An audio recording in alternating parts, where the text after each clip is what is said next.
I think what Katherine says is really true, that there's so much divisiveness out there right now that to be in this place where that divisiveness gets healed just felt really good.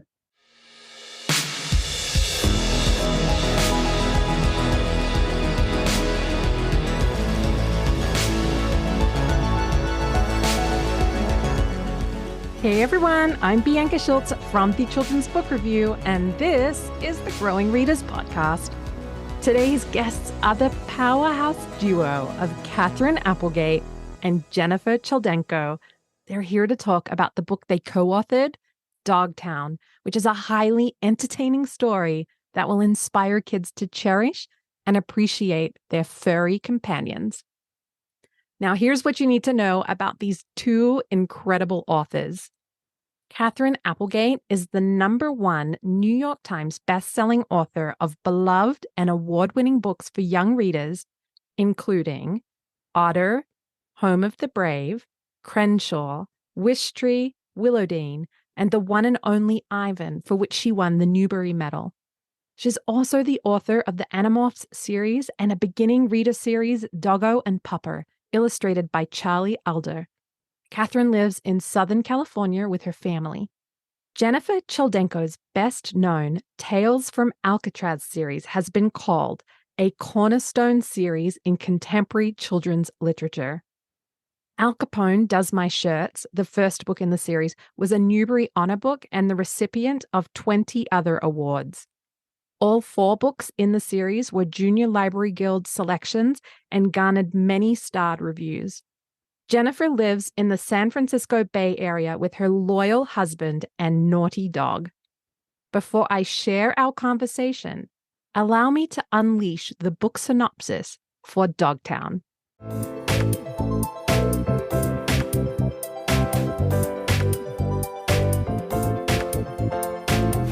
From beloved authors Katherine Applegate and Gennifer Choldenko, and with illustrations from Wallace West, Dogtown is at once an uplifting story and a page-turning adventure sure to find a forever home in readers' hearts.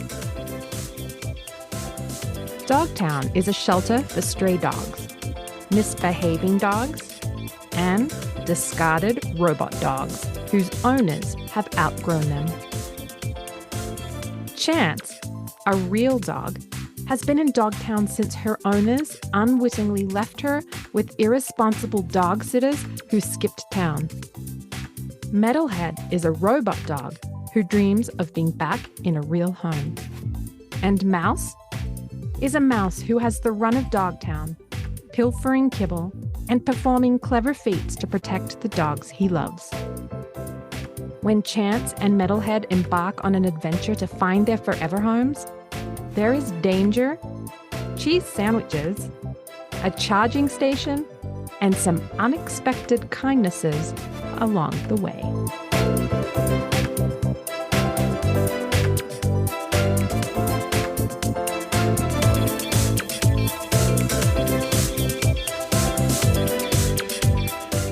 Hi, Katherine. Welcome back to the Growing Readers Podcast. Oh, I'm so thrilled to be here again. And hello, Gennifer. Welcome for the first time. Yes, I can't wait. I am thrilled to have you both on the show to talk about your new book, Dogtown. It's funny, heartfelt, and very entertaining. And of course, it's about dogs and the importance of taking care of our pets. But first things first, let's start with what will likely be the most random question of the day. And Katherine, I'm going to start with you. If I were to ask you to taste test a new flavored snack today to fuel you while you're working, what would you hope that snack would be? Does it have to be brand new? Can it be an old standby? You know what? I'm okay with an old standby. Because my go-to is always and forever buttered popcorn with a fair amount of salt. In the end of the day, it's got to have salt. I'm not a sugar person. There you go. I do love some popcorn too. How about you, Gennifer? What flavored snack would you want me to serve you to get you through your writing day? Well, first, I just want to add that I have butter with a little popcorn. But I love caramel apples. And now they've been making caramel apples with all kinds of chocolate and nuts. And, the more garbage on it, the better. Yes, I love that. I think I relate to the more butter than popcorn too. I would love it if you would both share something about yourselves that might surprise or inspire listeners. And Gennifer, if you're okay, I would love to start with you. Okay. Well, one of the things that works for me as a writer is, because I guess I have a lot of energy, is that I bookend my day with some kind of exercise. Like I play tennis at 7 or I do yoga. And then I can sit and really concentrate, because there's something about exercise that, first of all, gets my brain going, but it also calms me down. And that's a really important thing when you're writing, to be calmed down so that you can really focus. Because I think focus is what it's all about. Yeah, definitely. Now, when you say you like to do yoga, do you like to do like a specific kind of yoga? Do you like hot yoga? I like hot yoga. And actually, Catherine's the one that said, you should try hot yoga. And I never thought I would like it, but I go to a studio and it's like 85 and I just like drip sweat. I'm not really all that good at it. So like I stand by the wall so I don't tip over. The teacher comes by and he's worried, because I'm not, maybe as young as some of the other people. So he's always like fanning me because he's afraid that I'm going to fall down in the middle of it. It's not pretty, but I love it. That's awesome. Well, Katherine, how about you? What's something that might surprise or inspire listeners? I should add that the very idea that I suggested hot yoga to Gennifer, because I have never been in a hot yoga studio. I just thought it sounded like something she would like. I am kind of the opposite. I'm just a couch potato, but I'm really, really working on it. And I think this might be reassuring, since we're talking about writing behaviors. I have been writing decades and decades, and I still have a hard time sitting down and looking at the blank page. And for me, the Pomodoro method, which a lot of folks with ADD are familiar with, has really helped me. And basically, you set a timer for the minimal amount you can stand to do something. In this case, I'm talking about a first draft, and you set it. It goes off, say, 20 minutes later, and then you take maybe a 10-minute break and go back to it. Now, if I'm really, in the moment, that isn't necessary. And those lovely moments do occasionally happen. But for me, it's a grind. It's always hard. I'm one of those people who loves having written, as the old saying goes. Yeah, as a mom of three kids of really varying ages, when I get my work time, I feel like this is the time that I have to get everything done. And I've actually had to train myself to know that, at some point it's just not productive. Just because you have the time, it doesn't mean it's necessarily the right time, especially if you're working on something creative. So to know when to step away and take that break is just as crucial as knowing when to sit down and do the work. So. Oh, absolutely. Well, yeah, that's a good point. Oh, I'm glad you agree, Gennifer. Well, let's go with the dog lover question now. So, Gennifer, what is it about dogs that you love so much, and why do you think they make great pets? Well, I don't know if I would even use the term pet. I think it's more like a partner. I don't know if I would get any kind of a prescription for an emotional support animal, but I use my dog that way. I think she understands me and picks up cues about me better than some of the humans in my life. And so she is right there calming me down if I'm upset. And there's something about the bond that is really indescribable. It goes so deep because there's something primal about it. Humans have all these layers, and there are different kinds of bonds, and it's very complex. But a really deep bond with an animal is in some ways very simple and very strong. Yeah. Katherine, do you want to add to that? What is it that you love about dogs? I think everybody in the world should have a dog. and the world would be a much better place. I think for me, I'm sort of a terminal pessimist. And for me, the delight about dogs is that they are eternal optimists. And every day is new, and every moment there might be a snack around the corner, or maybe even a walk. And there's just this ebullience, this energy that I find so lovely to be around. So I think that's a lot of it. And the other part is exactly the bond Gennifer was talking about, that feeling that you are understood and you're connected. I am absolutely fascinated by that chasm between humans and other species, that inability to connect linguistically. And I think the closest you get to overcoming that is with a dog. So yeah, they're perfect. Yeah. Well, I'm a dog owner too, so I agree. Well, since we did a dog lover question, we have to do a book lover and a writing question. When it comes to writing books for kids, Gennifer, what drives you and guides you? Well, when I was a kid, I got so much from books. And as an adult, I love books. They're one of the biggest joys of my life. But it's different when you're a kid. There's something that draws you to books and makes you feel like when you read a book that really you connect with, that it's written for you. You really believe that. At least I totally did. So the idea that I could be writing a book that some kid could feel about the way I felt about so many of the books that I loved when I was a kid, Charlie and the Chocolate Factory, Charlotte's Web, Across 5 Aprils, all the Nancy Drews. To me, it is so exciting to be able to do that. And I think I'm able to do it because I am basically 11 inside. And I can really stretch and try and be, 13, but it doesn't really work very well because I'm imagining being 13. Whereas when I'm 10 or 11 or 12, I am 10 or 11 or 12. I don't have to imagine it.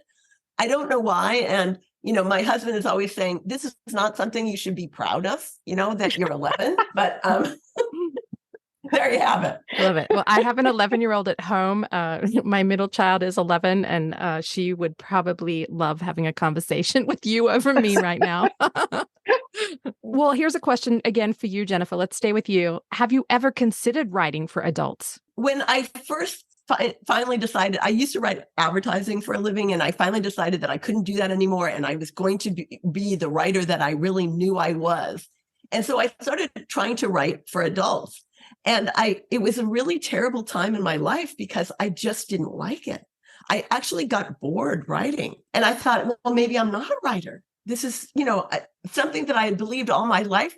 It turns out I really wasn't. And then one day, somehow it connected that maybe if I could write as an 11-year-old, things might be different, because everything I had written had actually been from the point of view of a kid or a teenager. So previous to that time. So I thought, okay, let's give that a try. And as soon as I did, everything came alive.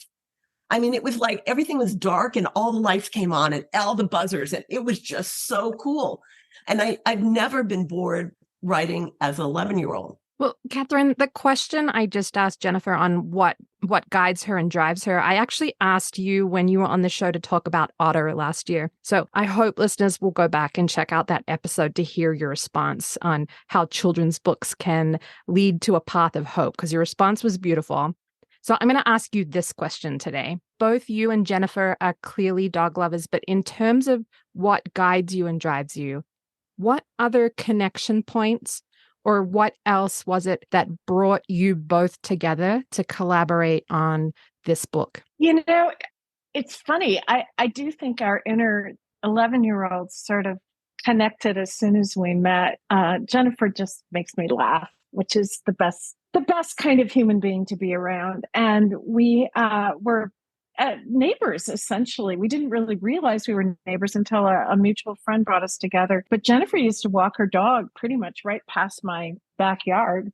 And when we finally started talking about writing, we had so much in common. Most especially, I think, our love for middle grade. I absolutely believe there is no other group of young readers to write for. I love picture books. I love YA, but there is something remarkably special about middle grade readers. They're imaginative and open-minded and honest in a way that is sometimes difficult, but always helpful. And so I think we both realized how much we loved writing books that were both poignant and funny and directed toward that particular group of human beings. And it just, to this day, we're still arguing about whose idea it was to write the book together.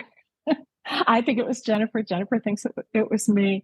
And I'm just really glad we came to an agreement, because I think Dogtown is just a really, really special book. Well, then what did the process look like in writing this book, and who wrote what, and how did you get the story so seamless between the both of you? Because there's no telling for a reader as to that two authors wrote this story. It feels like one author wrote it. So what was the process? And Gennifer, why don't you start us there? Well, I just wanted to add one thing to the previous question, which is that how did this happen? Sometimes things are just kind of meant to be. And it's like falling out of bed and everything just kind of falls into place. And that's what happened with this idea, and the idea of working together, Dogtown. I mean, not that we didn't go down a lot of, rabbit holes in the wrong direction before this came into being, but it really had a sense of inevitability.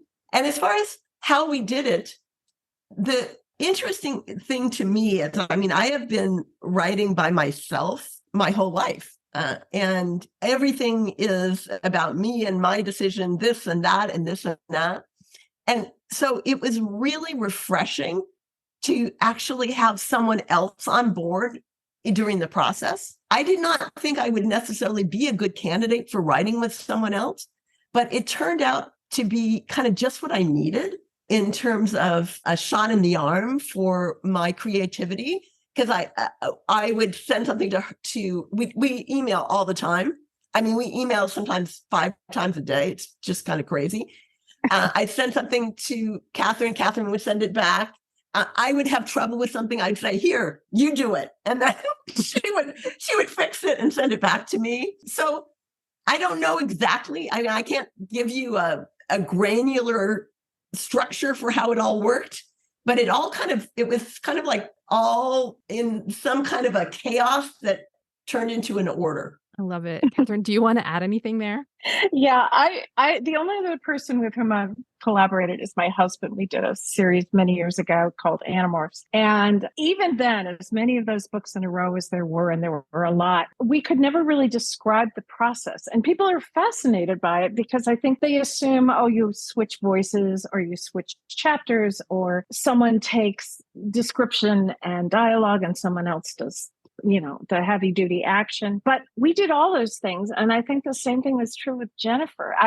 It's a sad old joke, but I always say it's like sausage and legislation. You don't want to see how it's done, but when you're done, you've got something. And you're just throwing a whole bunch of stuff into a blender and seeing what comes out at the other end. And luckily, I think it helps so much that we have similar interests, and we had written, I would say, the same kind of books in many ways, books about, that had hope and humor in them, but also had some real substance. And so it just magically happens. Gennifer, you mentioned, and you were kind of laughing when you said it, that you went down some rabbit holes, and then Katherine laughed immediately. And so then I was left feeling curious. Like, what's the worst idea that you feel like the two of you came up with that you had to just leave behind? Well, I remember, I'm not going to tell you exactly what it was because it's sort of embarrassing, but I remember at one point, Katherine going, well, I suppose we could do that. I know. I was just dredging through my memory. We don't want to do that. No. All right. Well, we'll move along, even though I'm still very curious. Katherine, I know that you love research. So what kind of research did you both do for Dogtown, and did you visit a pet shelter? Oh, well, I'll let Gennifer speak to that more. But we went into it knowing, I think both of us, a lot about dogs, which was great. It made it a little bit easier. I didn't know as much about, say, otters. But I had a dog a while back named Goofy, who was this delightful, enormous yellow lab who I had trained. They called it CGC training. I'm not sure I even remember what that stands for, but it's a dog that is certified to go into things like hospitals and schools and that kind of thing as to visit. And Goofy was specifically a reading animal, a reading buddy for us. Mostly we worked in Spectrum classrooms, and the kids were so delightful and they adored Goofy. And he was wildly inappropriate sometimes. He was not a well-behaved dog, despite my best efforts, but he was so much fun. And it was because that does touch very much on part of Dogtown, this idea of reading buddies and dogs connecting with kids that way. So that really, really helped. And Gennifer can tell you a little bit more about her work with the Humane Society. Yeah. So I volunteer at Marin Humane. I have been a dog feeder, the afternoon dog feeder, and now I'm a dog training assistant. And that turned out to be extremely helpful in getting some of the details around a shelter, first off, because I think it's good to ground stuff in, no matter how fantastical the world that you're creating is, if you ground it in reality, there's something solid about it that just wouldn't happen if you just lived totally in your head. Also, it really brought home some of the issues. It turns out that big dogs don't get adopted very often, for example. And every time before I go to volunteer, my husband always says, one husband, one dog. He might be quite a genius. But I got to tell you, that was hard. There were these two part wolves that really staged for such a long time. And I was so worried about Caldra, that's one of them. I was a little beside myself. It was hard. Mm.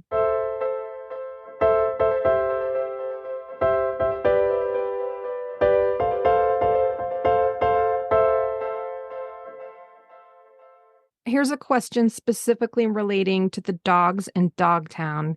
I know that you said you don't quite remember who had the idea for this story first, but to the best of your knowledge, I want to hear about how the idea of robot dogs versus real dogs came about. Well, when we were throwing ideas around, the idea of robot anything had crossed our minds repeatedly. And I think it was Gennifer who combined robot and dog. And it was just so much fun to think about what that would mean, because we think of dogs as flesh and blood dogs, as nothing but heart and soul and love. And what does it mean when you are programmed for all that? So it led instantly to all kind of potential plots. And I think that's kind of where it started. You mentioned a thing that we all bond over with dogs is their heart and their soul. Gennifer, will you touch on the beautiful concept from the story that your heart is a muscle? It gets stronger the more you use it.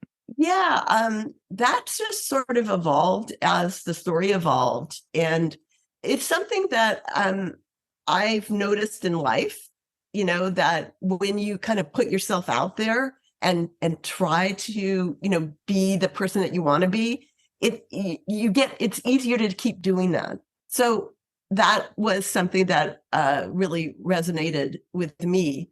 But just in terms of how the idea came about, I mean, one thing we were looking at is we wanted an idea that wasn't like every other idea out there. And, there are 1 billion dog books, and there are some really wonderful ones, but we wanted to have an idea that wasn't just another dog book. So I think that's where our feelers were kind of looking at, well, what can we do that was different? So when you have Metalhead, who is the robot dog, and we have Chance, that is the real dog. And at the beginning of the story, Chance has a big heart, and a lot of the dogs that are real have a lot of judgment on the robot dogs because they don't have heart. If we take Metalhead as the robot dog, and then we have Chance as the real dog, what do you want listeners to know that maybe haven't read the book yet about those two characters without giving away any spoilers? Well, the phrase that instantly comes to mind is unlikely friendship.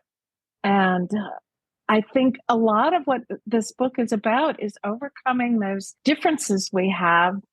Not to get too global about it, but community matters. And we are in a place right now as a country where, differences are all we talk about. And here we have in this, microcosm, this little shelter, these very, very different dogs, and watching them connect, I think is really healing. At least it was for me. Yeah. I always loved to write, but I really liked being in this book while it was evolving. And I think what Katherine says is really true, that there's so much divisiveness out there right now, that to be in this place where that divisiveness gets healed just felt really good.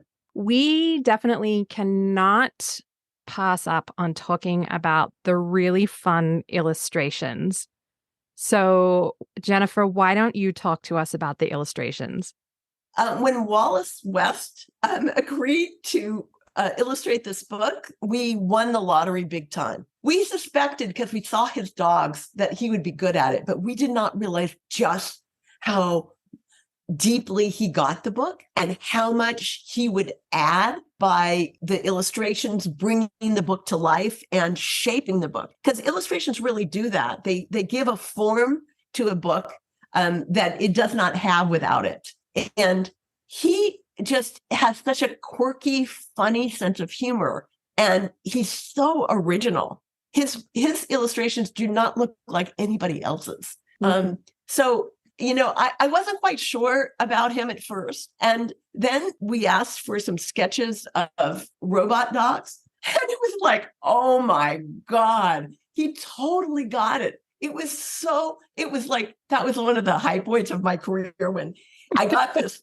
We got this in the email, these different, robot dogs he'd come up with. It was like, oh, wow, this guy, he got it.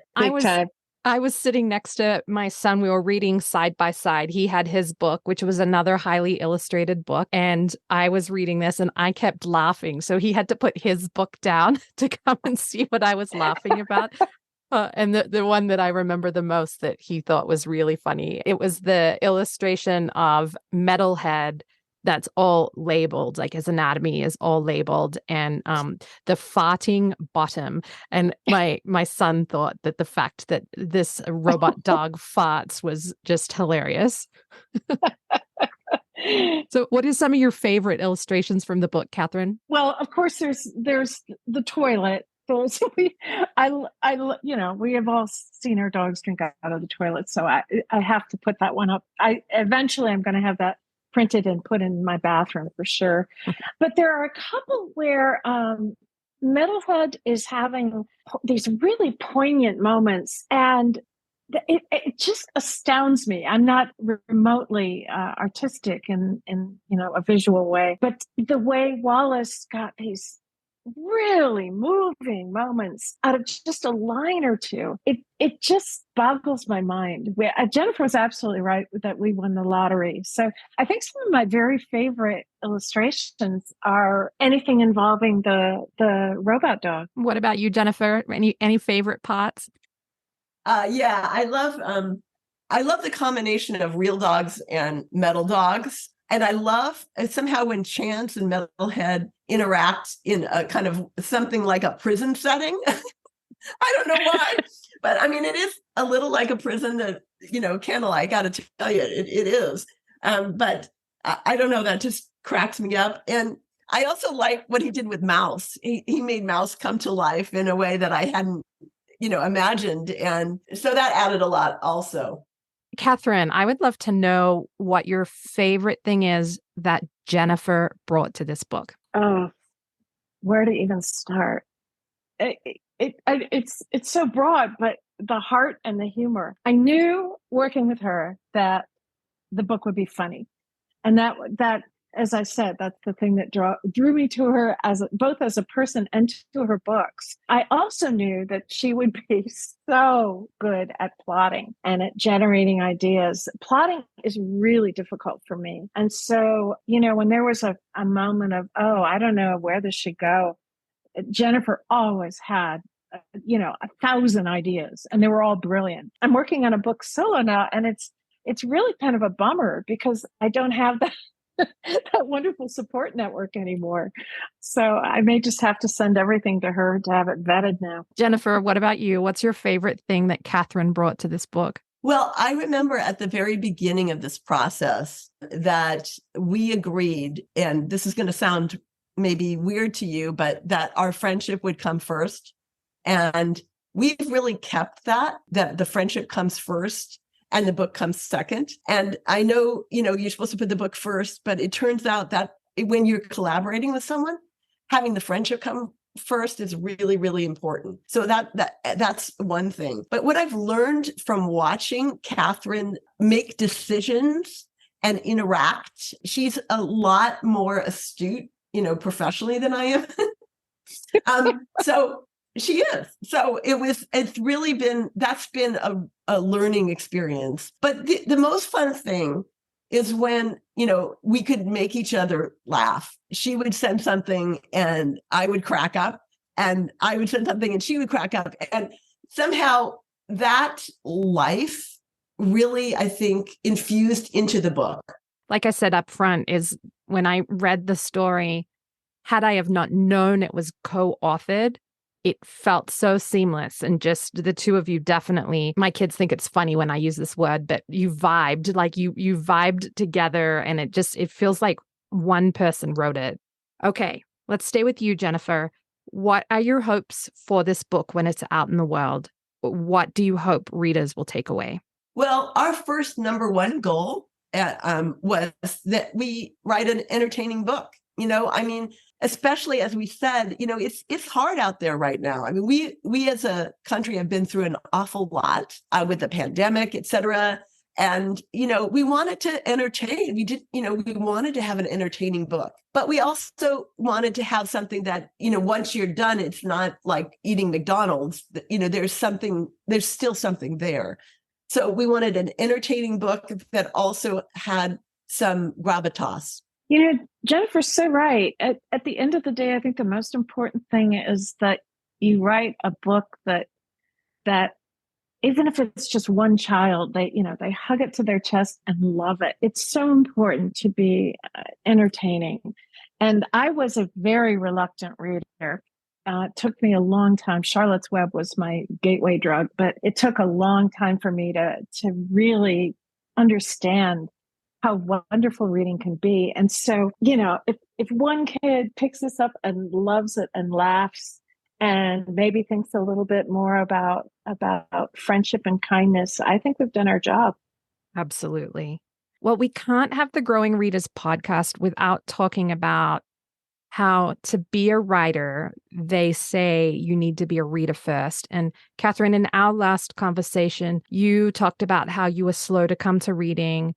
But when your third grade teacher read Charlotte's Web, the concept of talking animals really hooked you. So, Gennifer, I would love to hear from you on whether there was a pivotal moment in which you considered yourself a reader. Well, my father was a big reader, so he read a book a night, and reading was kind of a part of our household. And so I loved reading right from the start. And, one of the things that I remember the first book I read, which is kind of amazing. It was The Carrot Seed, which is a wonderful book. I've read it a million times since then because, I was so proud to be able to read that book. And I loved the story. And again, it felt, as I said, like it was talking to me, that hopefulness. So there's just a lot of books that I loved. And I was fortunate that my older sister used to read to me. And I still remember she was reading a book and we were on vacation. She lost it. We somehow lost it in the airport, and I've never forgiven her for it.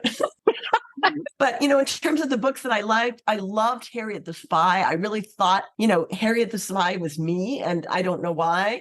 But I also thought, in Sarah Crewe and A Little Princess was me. And I loved The Secret Garden, and I loved Charlotte's Web. I loved The Egypt Game, which I was fortunate enough to be in a critique group with Zilpha Keatley Snyder as an adult, which was kind of amazing because I loved her book as a kid. What else did I love? I loved Across 5 Aprils and The Muppets and A Wrinkle in Time and The Island of the Blue Dolphins, which I know is, maybe not politically correct right now, but I loved it when I was a kid. Yeah. Oh, I loved it too. Yeah. Katherine, I did kind of pass over you on this question because you already answered it when we talked about Otter, but just in terms of growing readers, is there anything that you want to add on, like a nice tip for what you think can help raise readers? I think it's so important to let kids fall in love with any kind of written word. Maybe it's not the fiction that mom and dad necessarily would choose. Maybe it's a graphic novel. My daughter had dyslexia growing up, still struggles. And for her, Raina Telgemeyer's books like Smile and Drama were life-saving. Audiobooks were a huge help.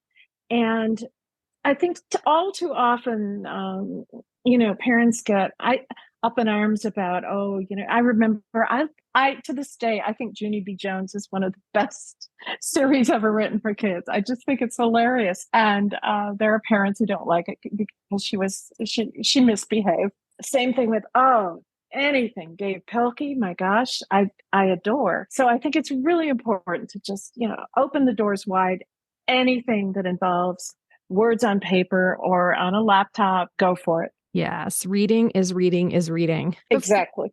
Before we go, what's one important point that you would like the Growing Readers listeners to just take away from our chat today? Well, just to add to what Katherine says, I think that Dave Pilkey should get the Presidential Medal of Honor because he got so many kids to read. So anytime a book gets a kid to read, it is a magical book. And one of the things that we worked on with Dogtown and that Katherine really understood that was new to me was, doing shorter chapters. Because when a kid finishes a chapter, it really feels great. They finished a chapter. And so if you have shorter chapters, they have that feeling of accomplishment. Because when you're first starting to decode, I think this is a book for after an easy reader when they're first starting, early middle grade. This is a really good book because, they can feel like, wow, I read a real book with this one and I laughed and it was fun. I think something too that we didn't really touch on yet is just the really short chapters are so great. And we did talk about the illustrations, but how the illustrations add to that page turning effect too, where you're still getting more of the story, but it's also rewarding that the kids can get those pages turned and feel accomplished and how far they're getting in deep into the book. I love that aspect. And I've talked about it on the podcast before, but there are a lot of parents that say, oh, my kids only want to read graphic novels. Why only graphic novels? Well, like Katherine said, any reading is reading, and it's great. I love an illustrated chapter book for those parents that really feel like they have to insist that their kids read something other than a graphic novel. An illustrated chapter book is such a great segue into reading maybe a few more words on a page, but still getting those illustrations that the kids just love. And I mean, like you said too, Gennifer, there's decoding that happens with understanding a story by looking at the illustrations. I mean, they work hand in hand. So, Katherine, what one important point would you like the Growing Readers listeners to take away? I love what you just said about illustrated chapter books. That's so true, because I think my daughter used to call them fat books, real books. And for struggling readers, Dogtown is absolutely perfect, but it's got enough content and humor and subtlety, especially in the illustrations, that I think it will work with older middle grade readers too, because there's a lot of action, things happen. So it's not a static book at all. I think it's just really important to remember there's a saying, I can never remember who said this. Fiction makes immigrants of us all. And I love that phrase because I think it's so important for a child to go to other places in a book. It doesn't have to be a human place. It can be, inside the mind of an animal, understanding how that must feel develops empathy. And at the end of the day, that's what reading is all about. It's about developing empathy and compassion. And I think this book will help. Well, I am very confident that Dogtown will do more than just entertain.